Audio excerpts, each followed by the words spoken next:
Assalamualaikum warahmatullahi wabarakatuh. Perkenalkan, nama saya Syafura Diana Putri dan rekan saya Jesslyn Felicia. Kami dari Sekolah SMA 28 Jakarta. Kami akan menjelaskan hasil dari penelitian yang telah kami lakukan. Selama ini, masyarakat lebih mengenal pupuk dengan komposisi nitrogen, fosfat, dan kalium yang merupakan unsur utama yang dibutuhkan oleh tanaman.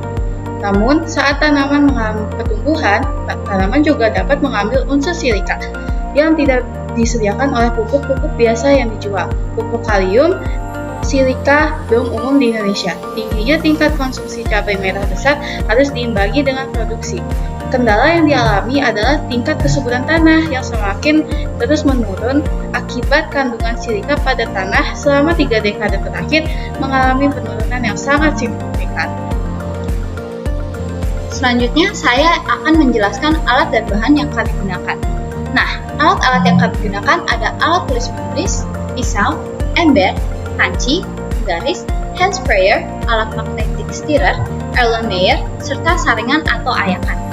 Sedangkan untuk bahan-bahannya ada bibit tanaman cabai merah varietas Horizon, aquadestilla, natrium hidroksida, media tanam, dan kulit nipah, serta polybag berdiameter 30 cm.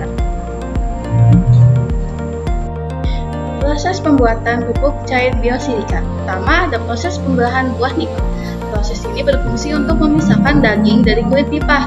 Kemudian ada proses pembakaran. Proses tersebut dilakukan untuk mendapatkan abu dari kulit nipah. Proses ini dilakukan selama 5 jam dengan suhu 7.500 derajat Celcius. Dan yang terakhir ada proses ekstraksi. Proses ini berfungsi untuk mendapatkan filtrat dan padatan, yang mana padatan residu dipisahkan dari filtrat dan tidak akan digunakan. Kedua, ada proses penanaman bibit cabai. Pertama, ada proses pemilihan bibit cabai. Ini perlu menyiapkan bibit cabai dengan kualitas yang baik. Kemudian dilakukan penyemaian di dalam polybag dan dapat dipindahkan setelah 21 hari.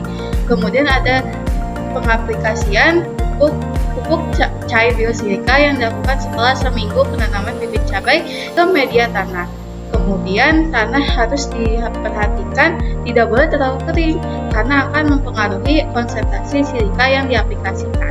Selanjutnya ada hasil dan pembahasan, yaitu komposisi kimia pada abu kulit nipah terdiri dari beberapa senyawa yang bermacam-macam, sehingga perlu dilakukannya analisa dengan menggunakan analisa XRF terlebih dahulu, sebelum dilarutkan dengan kalium hidroksida.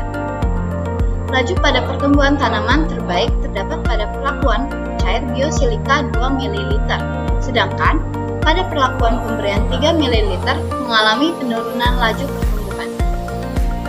Hasil fotosintesis tanaman membentuk asimilat yang digunakan untuk proses pertumbuhan dan perkembangan. Jika laju pertumbuhan meningkat, maka meningkatkan hasil fotosintasnya. Hasil fotosintesis ditransfer pada bagian tubuh lainnya seperti batang dan akar. Hal itu dapat dilihat dari hasil tinggi tanaman. Peningkatan produksi cabai merah diawali dengan meningkatnya jumlah cabai yang diproduksi. Pada konsentrasi 2 ml terlihat meningkatnya jumlah cabai merah. Berdasarkan hasil penelitian yang telah kami lakukan, dapat disimpulkan sebagai berikut. Pertama, ada kadar kalium bersilika yang terkandung dalam pupuk cair kalium silika berbahan baku abu kulit nipah ada 20,7% dan 31,4%. Kedua, ada aplikasi pupuk cair biosilika terdapat pengaruh terhadap pertumbuhan tanaman cabai merah. Perlakuan yang terbaik untuk meningkatkan pertumbuhan dan produksi cabai merah besar terdapat pada perlakuan pupuk cair biosilika yang 20 ml. Yang terakhir yaitu saran penelitian. Saran penelitian untuk selanjutnya adalah pengujian efektivitas pupuk cair silika pada tanaman cabai, dilakukan dengan menggunakan konsentrasi yang lebih tinggi daripada yang digunakan pada penelitian kali ini. Penelitian serupa perlu dilakukan pada jenis tanaman lain, contohnya seperti padi, kapas, dan tebu. Sekian pemaparan dari kami tentang penelitian pembuatan pupuk cair biosilika berbahan baku abu kulit nipah. Wassalamualaikum warahmatullahi wabarakatuh.